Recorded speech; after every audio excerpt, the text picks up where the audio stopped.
Kristus lahir untuk orang mengetahui bahwa apa yang jadi paradoks di dalam janji mesianik digenapi di dalam muara, yaitu Kristus. Ada seperti dua jalur. Jalur damai dan hidup, yaitu air hidup yang mengalir dan membual ke kiri ke kanan, melimpah kemana-mana.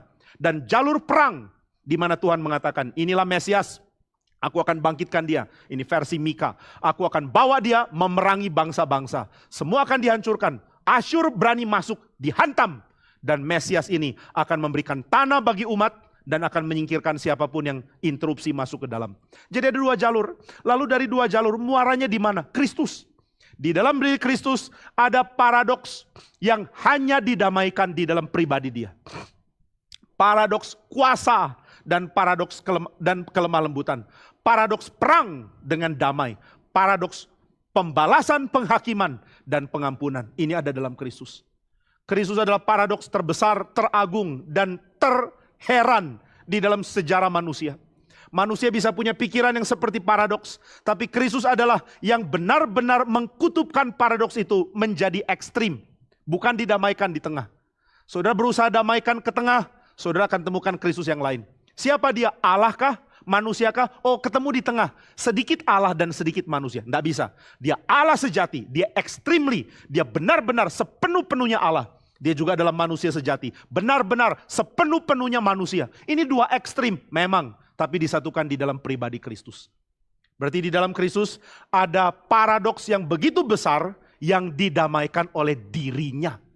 Tanpa Kristus paradoks ini tidak pernah akan bersatu. Tidak akan pernah bertemu. Jadi saya lihat Kristus, lihat apa? Lihat hidup yang baru. Engkau akan lihat hidupmu dipulihkan. Hidup yang dipulihkan lewat Kristus, itu hidup yang dipulihkan lewat perang.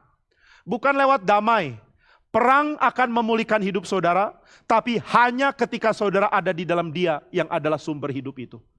Nah maka ketika saudara mengingat Natal, saudara akan sadar bayi yang lahir, seperti yang dinyatakan di dalam Matius pasal yang kedua, adalah bayi yang akan menggenapi perang untuk kemenangan umat Tuhan. Tapi bayi yang lahir ini juga adalah bayi yang akan menggenapi kelimpahan hidup yang akan diberikan kepada banyak orang. Maka apa itu kelimpahan hidup? Apa sih hidup yang berlimpah itu? Apa yang dimaksud dengan hidup? Apa yang Tuhan mau perbarui dari hidup saya? Saudara, hal yang pertama tentang hidup yang harus saudara dan saya ketahui adalah hidup itu merupakan suatu dinamika yang bergerak. Hidup itu bukan gambaran statis. Tidak ada hidup yang statis. Hidup adalah proses.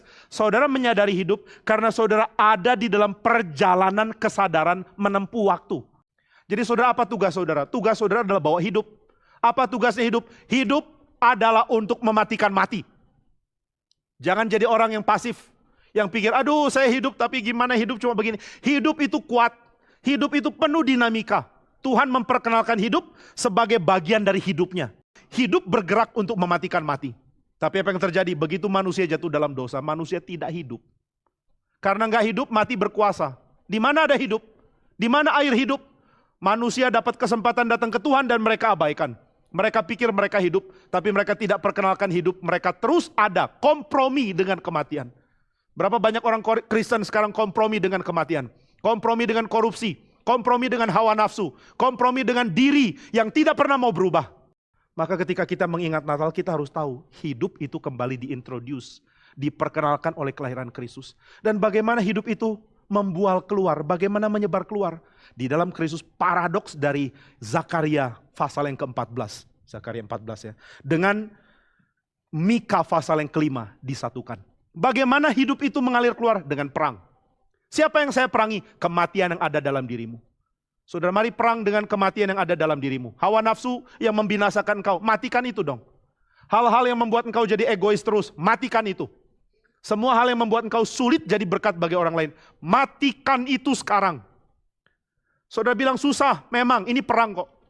Tapi saudara-saudara tidak berperang sendiri, saudara berperang dengan sang sumber hidup yang akan mengalirkan air hidupnya keluar. Dan saudara ada di dalam dia. Mari perang, Natal adalah hari perang. Dan saudara akan mengatakan, saya akan perang dengan jahatnya saya.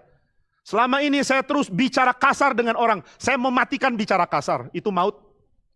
Saya selama ini begitu cinta uang, saya mematikan cinta uang. Sekarang saya akan pakai uangku, tolong banyak orang yang bisa saya tolong. Saya tadinya begitu egois, saya mau semua untuk diri. Tidak, sekarang tidak lagi. Saya akan persembahkan apa yang saya miliki untuk yang lain. Tuhan berkati saya. Itu namanya perang dan itu namanya kemenangan. Mari saudara mati dengan hidupmu. Yang adalah bagian dari hidup Kristus.